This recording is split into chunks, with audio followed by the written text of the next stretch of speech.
Hello everyone! Today I'm coloring in Johanna Basford's new book, World of Wonders. This is the first page I've done out of this book, and I thought I'd try this voiceover style of walking you through the process of how I colored this page.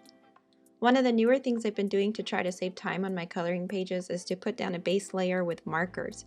I'm using Tombows here. This is number 062, and I'm using it to fill in the lemons. For these stems and smaller bits, I use 131. And for the larger leaves, I use 126. I thought using two different color greens even down as a base layer would help create some interest. I don't have a ton of these markers, so I don't have a lot of choice on the colors, and sometimes that's actually helpful. If you have a 120 or 150 set of pencils and have trouble picking colors, I actually recommend looking up what colors come in a smaller set and limiting yourself to those for a while. For the flower buds, I used 772. And you can see I didn't fill them in all the way. I started from the base where the bud meets the stem and flicked downward toward the tip. I wanted the ends to remain white so I can create a sort of gradient effect when I get to the pencils. The flowers themselves were similar. I wanted the flowers to be lighter than the buds, so I left them mostly white, but flicked outward from the center because the petals will get darker closer to the stamen. At this point, I finished the marker base and I'm ready to move on to the pencils. I don't always do the background first thing, but I always get it done early in the process. Getting the background done really sets the tone of the page for me, and I have an easier time picking colors down the line when the background's filled in. I usually have an idea of what colors I want to use before I start a page, but I don't pre-pick out specific pencils or anything.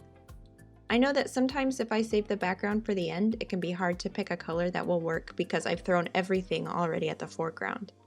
And even though I knew I wanted a blue-green background for this picture, filling it in now will help me visualize what blues or purples I want to use or avoid later when I'm ready to shade the foreground. So my goal for this background was to have it darker behind the branches and lighter in between the rows of lemons, creating sort of a fuzzy, dreamy, vertical stripe effect. I started with Mediterranean blue and Prismacolor and used light aqua and light green as I faded toward the empty spaces. I do this in really light circular or oval motions. I also know that I'll eventually burnish this with a white pencil, which will help the pigments blend into each other, but the more I can do to blend now will help sell the effect. I haven't finished the background yet, but it's a long process, and at this point I'm a little tired of it, and I'm not positive what exactly to do with it right now. Once I burnish it with the white, I won't be able to work on it anymore, so for now I'm just leaving it. There's enough of the color on the page that I can start to visualize some of the colors I might use in the foreground. So now I'm adding some Limepeel to the lemons because on the tree they probably aren't perfectly yellow yet. I'm sort of thinking about a light source as I do this, but it can be random. This whole time I'm using really light pressure because it blends better, and also because I know I'm going to want to be able to layer quite a few colors on everything. Now I'm going in with Canary Yellow to start the brightening and shading process to the lemons. It's kind of weird to think about brightening and shading in one step, but that is what I'm doing. Canary Yellow is a bright color, but it's also darker in value than the marker base. So I'm thinking about the light source as I'm adding it.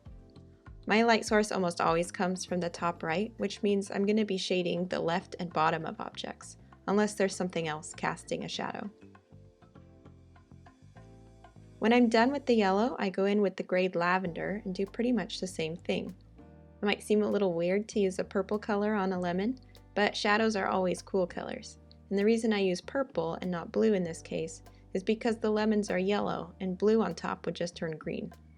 Also in this case, it's great because purple is the opposite of yellow, and using opposites on the color wheel is like insta-dimension. Then with the cream, I'm just covering the highlighted portions where the light's hitting the lemon most prominently. It also helps an object to look more round if you create rim light around the object on the side of the shadow, so I'm also bringing that out.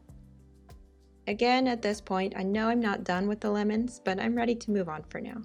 I do this a lot, where I bounce around the page doing bits and pieces at a time. When I know it doesn't look done, but I'm not sure what to do next, I just move to the next thing.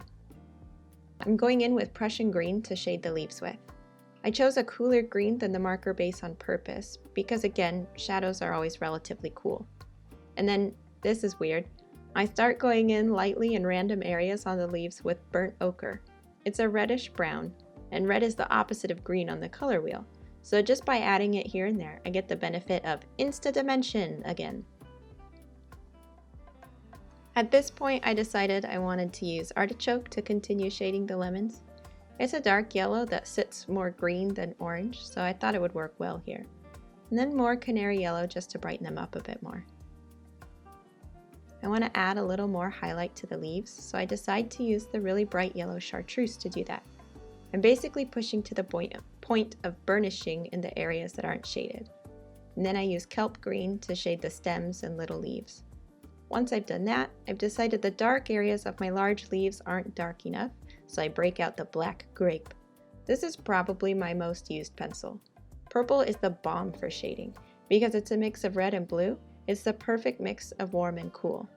It's cool enough to create a convincing shadow, but it's warm enough to add interest to anything you're shading that's already pretty cool, such as these leaves. Black Grape is the bomb in particular because it's so dark. You can get some really deep shadows with it. Using black to shade tends to make things actually look a little flat or muddy, so I avoid it unless it's truly the only thing you can use to get something like a small crevice as dark as possible. I still don't feel like the lemons were complete, so on a whim I pull out light umber to try lightly shading them with a warm brown, and I like the way it's turning out. Even though shadows tend to be cool, I think it works here because it helps the lemons pop out of the blue background. Orange is the opposite of blue, so the orangey browns I added to the leaves and lemons help bring them forward. I'm using Grape Lavender again to start shading the flowers. Choosing what to use to shade white can be a little tricky.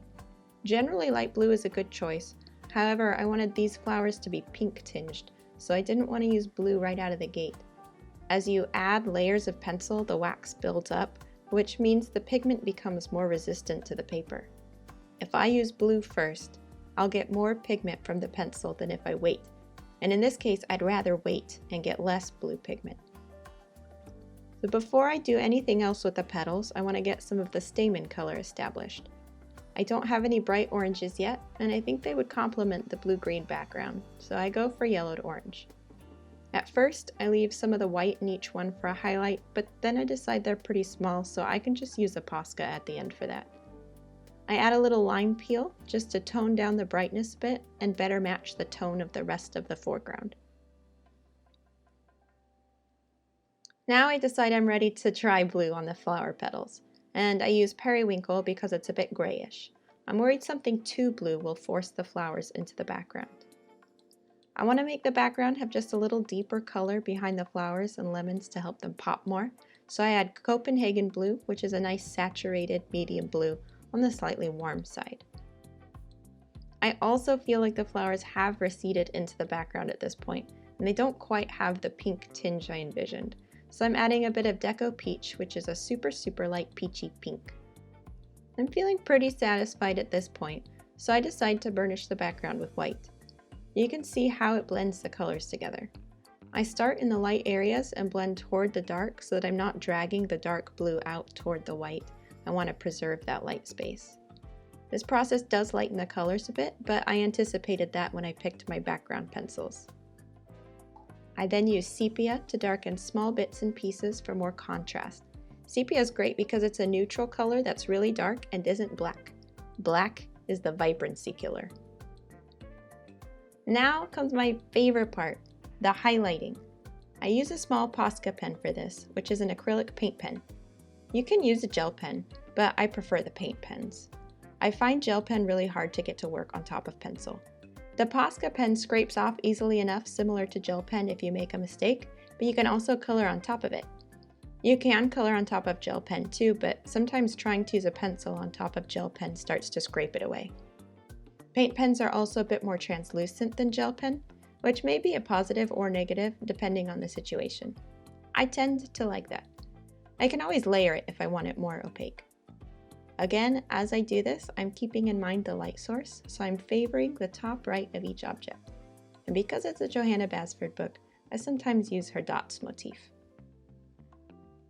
Depending how much highlight you do can give a really shiny or plasticky effect. You might like leaving it like this, or you might think it's too much. I think it's too much, so I'm covering some of it with Limepeel to tone it down.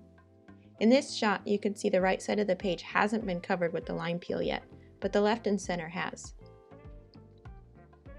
When I'm satisfied, I decide to call this page good. I hope this video was an insightful peek into my thought process. If you enjoyed it, please give it a thumbs up and consider subscribing for more content like this in the future.